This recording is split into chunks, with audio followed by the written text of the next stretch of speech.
Ito ang rabies, ang isa sa pinakamapanganib at nakamamatay na virus sa mundo. Dahan-dahan itong sinisira ang iyong utak bago mo pa tuluyang malaman na naghahari na pala sa iyong katawan ang naturang virus.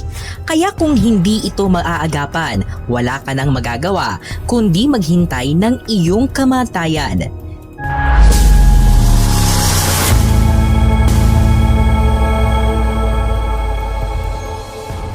Sa Pilipinas, kabi-kabilang insidente ng rabies mula sa aso ang naiulat. Sa rabies ang padre de pamilya sa Albay. Sa katunayan ay ilang beses na rin akong nakagat ng aso, pero awa ng Diyos ay hindi pa naman ako tumatahol. Hindi rin ako nagpabakuna. Pero wag niyo akong gayahin dahil lubhang delikado. Sa video na ito ay sasagutin natin ang maraming katanungan tungkol sa bagay na ito. Katulad na lamang ng saan nga ba nakukuha ng mga aso ang kanilang rabies? At paano sinisira ng virus na ito ang ating katawan. Bukod pa rito ay bakit takot na takot sa tubig ang mga taong may rabies at bakit namamatay ang aso matapos itong makakagat. Ang eksaktong pinagmulan ng rabies virus ay hindi tiyak, ngunit ito ay naitala na sa mga sinaunang teksto at pinaniniwalaan na umiiral na o nag-e-exist na libong taon na ang nakakalipas. Ang rabies ay isang zoonotic disease. Ibig sabihin, ito ay pangunahing nakakaapekto sa mga hayop, ngunit maaari ding maipasa sa mga tao. Pero alam mo ba na hindi lang ang mga aso at pusa ang mga hayop na maaaring magtaglay ng rabies? Ang mga hayop tulad ng paniki, raccoons, coyote, fox at skunk ay maaari ding magtaglay ng rabies na ito at maaaring maipasa sa mga tao. Pero kadalasan, ang mga aso ang pinagmumula nito na kumikitil sa buhay ng maraming tao. Ang mga asong may rabies ay maaaring mapansin dahil sa biglaang pagbabago ng kanilang ugali, katulad ng biglaang pag-atake sa mga tao at iba pang hayop. Mapapansin din ang pagkabalisa ng mga aso, paglalaway at kawalan ng gana at pagsusukal kapag sinusubukang pakainin o bigyan ng tubig. Paano nga ba na ipapasa ang virus na ito sa katawan ng tao? Ang rabies ay virus na maaaring makuha sa kagat, laway o kalmot ng pusa o aso na hindi nabakunahan ng kontra-rabies. Lubha itong delikado at 100% na nakababatay kapag nakapasok na ang virus sa mga sugat o nerve endings ng sugat. Ang mga sintomas ng epekto ng rabies ay katulad din ng ilang sintomas ng isang may trangkaso, katulad ng panghihina, nilalagnat at masakit ang ulo. Pero ang sintomas na ito ay maaaring lumabas 1 araw, 2 linggo, 6 na buwan at kung minsan ay umaabot ng ilang taon bago tuluyang lumabas ang sintomas ng rabies o ang tinatawag na incubation period. Ang bilis at tagal ng paglabas ng sintomas ay nakadepende kung saan nakagat, gaano kadaming virus ang naipasa at gaano kalakas ang immune system ng isang tao. Sa oras na lumabas ang sintomas ay maaari ding makaramdam ng pangangati sa bahagi o parte ng katawan na nakagat ng hayop na may rabies.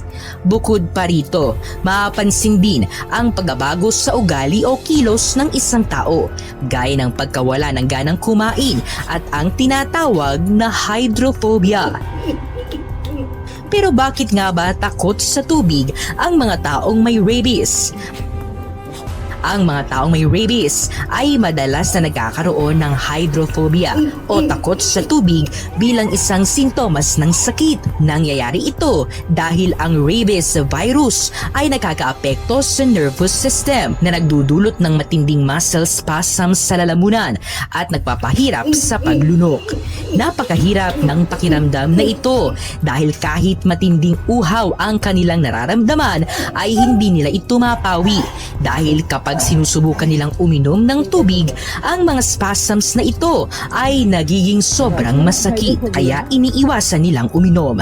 Ang takot na ito ay hindi lamang psychological kundi dulot din ng pisikal na sakit at hindi komportableng pakiramdam kapag sinusubukang lumunok.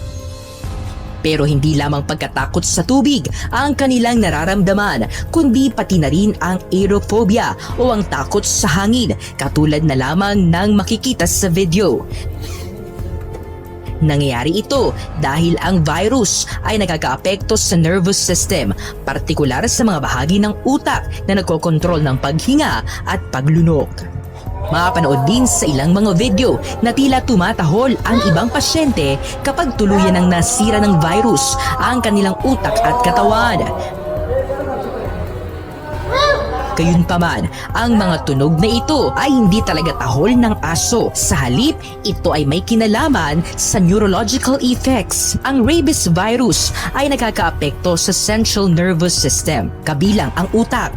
Ito ay maaaring humantong sa iba't ibang mga sintomas neurologically, katulad ng pagkalito, pagkabalisa, at katulad ng nabanggit kanina na hirap sa paglunok dahil sa spasm sa lalamunan. Ang mga sintomas na ito ay maaaring magdulot ng di inaasahang kilos, kabilang ang mga vocalization na maaaring marinig na parang tahol ng aso, pag-ungol o iba pang kakaibang ingay.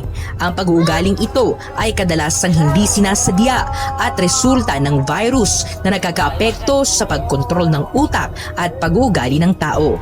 Pero gayunpaman, lubhang nakakalungkot at nakakaawa ang mga taong nakakaranas nito dahil kapag sumapit na sila sa huling yugto ay wala kang magagawa kundi panoorin ang kanilang paghihirap hanggang sa bawian ito ng buhay. Samantala, mapapansin naman sa ilang kaso na namamatay ang isang aso matapos itong makakagat. Katulad ng sa tao, ang rabies virus ay kumikilos ng mabilis sa loob ng katawan ng aso. Kapag ito ay napunta na sa utak at iba pang bahagi ng nervous system, nagdudulot ito ng pamamaga at naapektuhan ang normal na paggana ng utak na maaaring humantong sa respiratory failure, dehydration at organ failure.